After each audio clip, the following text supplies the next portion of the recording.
माय माऊली नमस्कार. 18 पुराणातील एक पुराण श्रीलिंग पुराण अभिवाचन करत आहे. भाग 5. प्रथम श्री गणेशाय नमः, श्री सरस्वते नमः, श्री गुरुभ्यो नमः, श्री कुलदेवताय नमः. अविघ्नमस्तु. नारायणाय नमः. ओम नरोत्तमाय नमः. ओम श्री वेदव्यासाय नमः. नमस्कार करून प्रारंभ करते. भाग 5. दधीच कथा.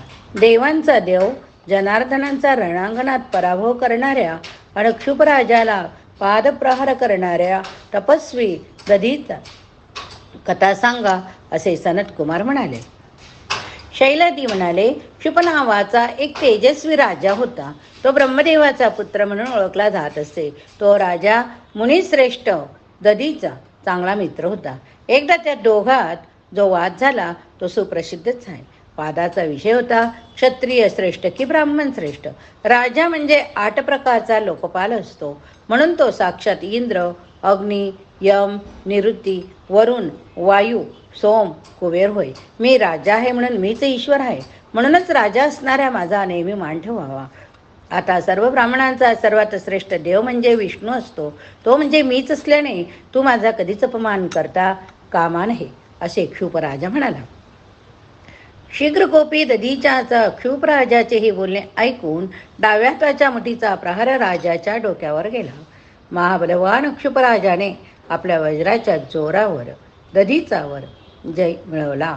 त्या श्रीमान बलवान तमोगुणी राजाने आपल्या वज्राने वार केला. दधीच्या जमिनीवर पडला.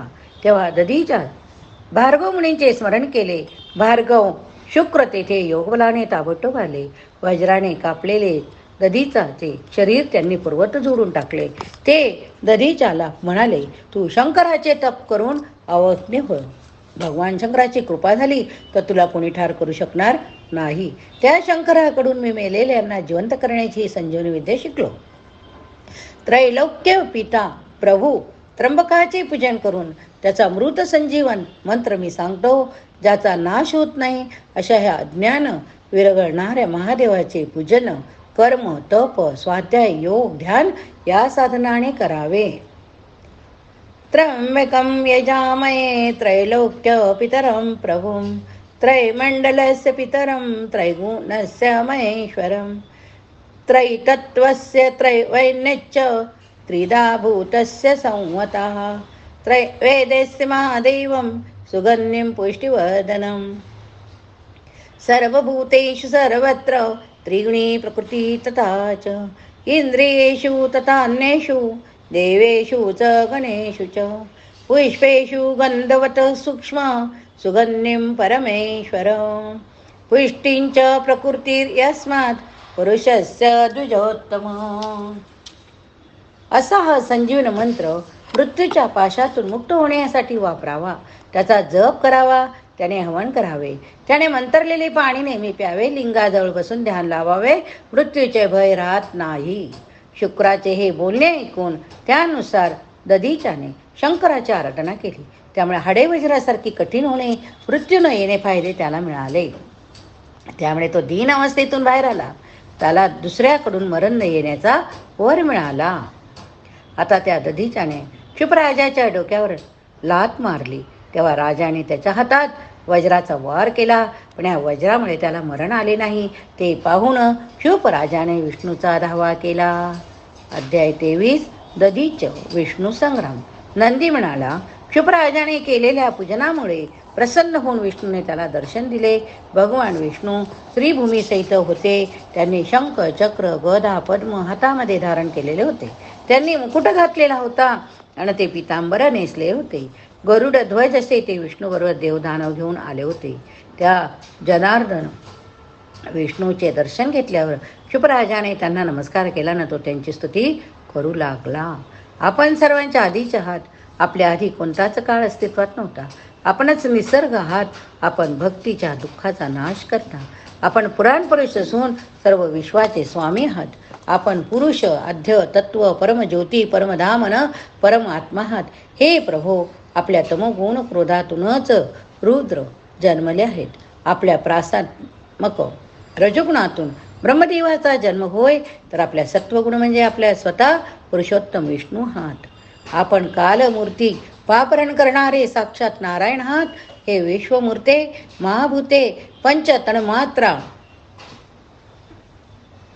पंच तन्मात्रा इंद्रिय हे सर्व तुमच्यामुळेच अधिष्ठित आहे.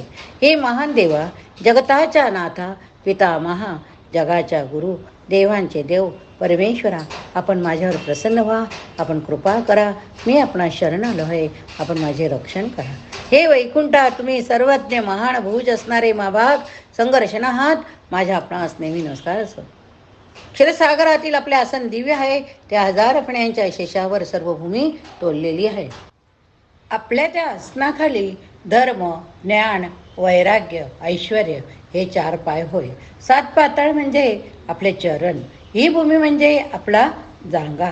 तर ह्या सर्व दिशा म्हणजे आपले बाहू. धौ लोक म्हणजे आपले शिरे असून आकाश म्हणजे आपली बेंबी, वायू म्हणजे आपली श्वासनलिका होय. चंद्र, सूर्य हे आपले 2 डोळे, ढग म्हणजे आपले केस, नक्षत्र, तारा म्हणजे आपल्या गळ्यात घातलेले दागिने. हे देवा, मी आपण कशी बरी स्तुती करू. आपण सर्वच प्रकारे पूजा करण्यास योग्य आहात. मी जे काही आपले स्तवन केले आहे ते श्रद्धेने केले आहे. मी जे काही ऐकले तेच बोललो आहे. अशा प्रकारे शुभराजाने स्तोत्र म्हटले. त्याने विष्णूच्या चरणी डोके ठेवून नमस्कार केला. त्याने प्रार्थना केली. तो म्हणाला, हे विष्णू, दधीच नावाचा एक धर्मज्ञ आहे. तो पूर्वी माझा मित्र होता. तो भगवान शंकराचा निस्तीम भक्त, त्यामुळे तो इतरांकडून अवज्ञ झाला. त्याने मुद्दांबर सभेत माझ्या डोक्यावर त्याचा डावा पाय मारला. तेव्हा त्याला जिंकावीशी माझी इच्छा, ज्यामुळे माझे हित होईल असे आपण करा. विष्णू त्याला म्हणाला, हे राजा भगवान, महेश्वराला शरण गेलेले सर्व जपा, निर्भय व्हा. जे विशेष असे रुद्राचे भक्त ते नीच असले तरी त्यांनी नेहमी अवैधी मिळाले असते. दधीच्याला तू कसे जिंकणार बरे. हे राजा, तुझा विजय होणार नाही. त्याच्या शापाला मी घाबरतो. त्याच्या शापाने प्रयत्न देखील होऊ शकेल. तरी हे राजा, मी त्याच्यावर विजय मिळवण्याचा प्रयत्न करतो. त्या रक्षोपणाला तसेच होऊ द्या. त्यानंतर भगवान विष्णू ददितीच्या आश्रमात गेले. त्यांनी एका ब्राह्मणाचे रूप घेतले. तेथे पोहोचल्यावर विष्णूचे दधीच्यास नमस्कार केला. तो म्हणाला, हे ब्रह्माशी दधीच, आपण भगवान शंकराच्या भक्तीत नेहमी तल्लीन. मला एक वर देण्यास तुम्ही योग्य आहात. दधीच म्हणाला, तुम्हाला काय पाहिजे ते मी ओळखले. मी तुम्हाला घाबरत नाही. हे रूप घेऊन येथे आलेल्या त्या देवांच्या देवा जनार्दना रूपाच्या रुद्राच्या कृपेने विभूत वर्तमान भविष्य जपले जाणले. म्हणून आता हे रूप टाकून द्या. तुम्ही क्षुभराजामुळे आलेले आहात. तुम्ही भक्तवत्सलता मला माहीत आहे. जर माझ्याकडून काहीच भयंकर गोष्ट घडेल असे आपणास वाटत असेल तर उघडपणे सांगा. कारण मला या जगात देव, दैत्य, मानव यापैकी कोणाकडूनच भीती नाही. जनार्दन विष्णूने आपले मूळ स्वरूप घेतले. ते हसून म्हणाले, भगवान शंकराच्या कृपेने आपण सर्वज्ञ निर्भय झालात. आपणास माझा प्रणाम. पण माझ्यासाठी क्षुपराजावरील विजयाचा त्याग करा. पुन्हा दधीच म्हणाला, मी कोणाला घाबरत नाही. कारण साक्षात शंकराचा प्रभावच असा आहे की तो भीती दूर करतो. हे ऐकून भगवान विष्णूला फार राग आला. त्याने आपले सुदर्शन चक्र घेतले. त्या चक्राने दधीच्यास मारावे असा त्याने विचार केला. तोच त्या चक्राची टोके बोथट झाली. तेव्हा दधीच त्याला हसून म्हणाला, आपण अतिशय प्रयत्न करून चक्र शंकराकडून मिळवले. हे शुभ चक्र मला मारू इच्छित नाही. आपण ब्रह्मास्त्र इत्यादी अस्त्रे देखील माझ्यावर सोडून द्या. तेव्हा विष्णूने दधीच्यावर त्याच्या 4ही बाजूनी सर्व प्रकारची अस्त्रे सोडून दिली. त्यावेळी बाकीचे देवही विष्णूच्या बाजूने लढू लागले. दधीच्याने एक मुठभर कुश दर्भ घेतले. महादेवाचे स्मरण करून ते दर्भ देवावर फेकले. त्या सर्व दधीचे रूपांतर कालाग्नीसारख्या प्रभावी त्रिशूळासारखे झाले. युगाचा अंत करणाऱ्या अग्निप्रमाणे जाळण्यासाठी ते त्रिशूळे देवांच्या दिशेने गेली. तेव्हा विष्णूने आपापल्या हातातली शस्त्रे खाली टाकली आणि ते त्रिशूळांना नमस्कार करू लागले. सर्व देव तिथून भिवून पळून गेले. तेव्हा विष्णूने स्वतःसारख्या लक्षावली सशस्त्र गणांना निर्माण केले व त्या सर्वांना म्हणून श्रेष्ठ दधीच्याने जाळून भस्म केले. त्यानंतर दधीच्याला विस्मय वाटावं म्हणून देवाने स्वतःचे विश्वमूर्ती स्वरूप धारण केले. त्या देहात अनेक देहांताचे देवतांचे गण, कोटी कोटी रुद्रगण, कोट्यावधी अणुसाक्षात दिसल्याने दधीच आश्चर्यचकित झाला. मंतरलेले पाणी त्या विश्वरूप विष्णूवर शिंपडून दधीच म्हणाला, हे महाभाव, या मायेचा त्याग करा. माझ्यामध्ये आपण आपल्या सकट सर्व विश्व ब्रह्मा रुद्रे पहा. मी तुम्हाला जे हे दिसावे अशी दृष्टी देतो. तशी दिव्य दृष्टी मुनिश्रेष्ठाने विष्णूच दिली आणि स्वतःच्या शरीरात सर्व काही दाखवले. तो म्हणाला, हे प्रभू, या मायेने काय मिळणार? ही मंत्रशक्ती तरी कशासाठी? हे विष्णू, वस्तुशक्ती ध्यानशक्ती देखील फळ काय? तेव्हा मी माया सोडून हा द्या आणि युद्ध करा. हे ऐकून त्या ददितेचा महिमा पाहून संग्रामने जिंकलेला विष्णू महामुनी ददिचाला म्हणाला, नमस्कार केला व म्हणाला, राजा क्षुपही अत्यंत दुःखाने कातर झाला. तोही ददीच्या पूजा करू लागला. त्याने अत्यंत विकल होऊन म्हटले, हे ददीच्या, मी अडाणीपणामुळे जो काही आपला अपराध केला त्याबद्दल क्षमा करा. भगवान रुद्राच्या भक्तांचे कोणीही वाकडे करू शकत नाही. तुम्ही माझवर प्रसन्न व्हा. माझ्यासारख्या अधमभक्ती करणाऱ्यास योग्य असलेल्यांची भक्ती करू शकत नाही. राजाची विनंती ऐकून ददीच्याने राजावर अनुग्रह केला, शाप दिला. रुद्राच्या कोपाग्नीमुळे देवेंद्र, मुनीश्वर, विष्णू सहित सर्व देव नष्ट झाले आणि तो स्वतःच्या कुटीमध्ये शिरला. त्याला नमस्कार करून क्षुप राजाही आपापल्या घरी परतला. हे स्थळ साणेश्वर नावाचे तीर्थ म्हणून प्रसिद्ध. तेथे जाणारा माणूस शिवाशी करूप होतो. ही कथा कीर्तन करणारा मृत्यूवर विजय म्हणून अखेरीस ब्रह्मलोकी जातो. ही कथा वाचून रणांगणावर प्रवेश करणारा विजयी होतो. त्यास मृत्यूचे भय उरत नाही. अध्याय 24. ब्रह्मदेवास शिवाचा वर. सनत कुमार म्हणाले, आपण उमेचे स्वामी महादेवाजवळ कसे पोहोचलात? शैलादी म्हणाले, महामुनी, माझे पिताश्री शैलाद आंधळे होते. त्यांना संतान नव्हते म्हणून त्यांनी बराच काळ अत्यंत कठीण तप केले. त्यांच्या तपाने व्रज धारण करून इंद्र संतुष्ट झाला आणि शिलादास वर माग असे म्हणाला, कारण वज्र धारण केले होते. तेव्हा शिलाद सहस्राक्ष इंद्रास म्हणाला, नमस्कार केला व म्हणाला, हे भगवान, आपण देवांच्या शत्रूंचा नाश करणारे, 1000 डोळे असलेले आणि वर देणारे, मला योनीतून न जन्मणारा तसेच न मरणारा पुत्र हवा आहे. तेव्हा इंद्र प्रसन्नतेने म्हणाला, मी तुला पुत्र देईन, मात्र तो योनीतून जन्म घेईल आणि त्याला मरण येईल. तसा पुत्र नको असेल तर तुला मी पुत्र देणार नाही, कारण तसा पुत्र मीच काय, पण ब्रह्मदेव किंवा विष्णू देऊ शकणार नाहीत. स्वतः त्या देवांचा जन्म देखील अंड पद्मरूपी योनीमधूनच झाला.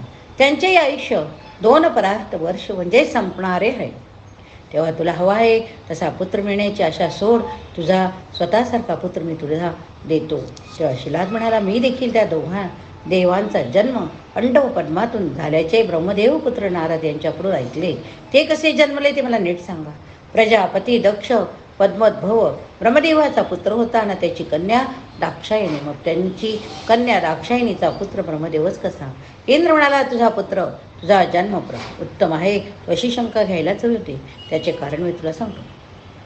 तत्पुरुष नावाच्या कल्पात परमश्रेष्ठ शिवाने सुयोग अशा ब्रह्मदेवास योगध्यानाने उत्पन्न केले. मेघवाहन कल्पात जनार्दनाने 1000 वर्ष दिव्य मेघाच्या रूपाने ब्रह्मादेव हर यांना वाहून नेले होते. महादेव शंकराने स्वतःच्या आत्म्यात हरीचा भाव पाहून तो सर्व भाव ब्रह्मदेवास सृष्टी निर्माण करण्यासाठी देऊन टाकला. त्याच्या देहातून उत्पन्न झालेल्या हिरण्यगर्भाने त्याचे दर्शन घेतले होते. तपाने शंकराला प्रसन्न करून तो म्हणाला होता की, मी तुमच्या डाव्या अंगातून निर्माण झाले.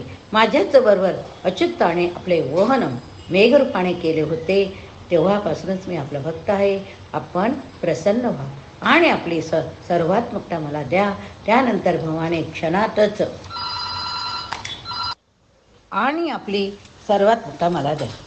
भवाने क्षणातच आपले सर्व आत्मत्व त्याला दिले.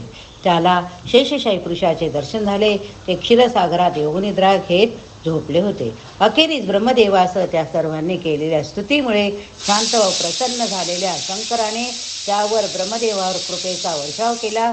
ते अंतर्धान पावले. अध्याय 25. विष्णुद्वारा महात्म्य वर्णन. शैल पुढे सांगू लागले, तेथून भगवान शंकर अंतर्धान पावले. तेव्हा शंकराला उद्देशून नमस्कार करून विष्णू म्हणाले, हे परम ईश्वर, जगताचे स्वामी भगवान शंकर सर्वत्र जाणारे असून ते अखिल विश्वाचे ईश अन आपले रक्षक आहेत.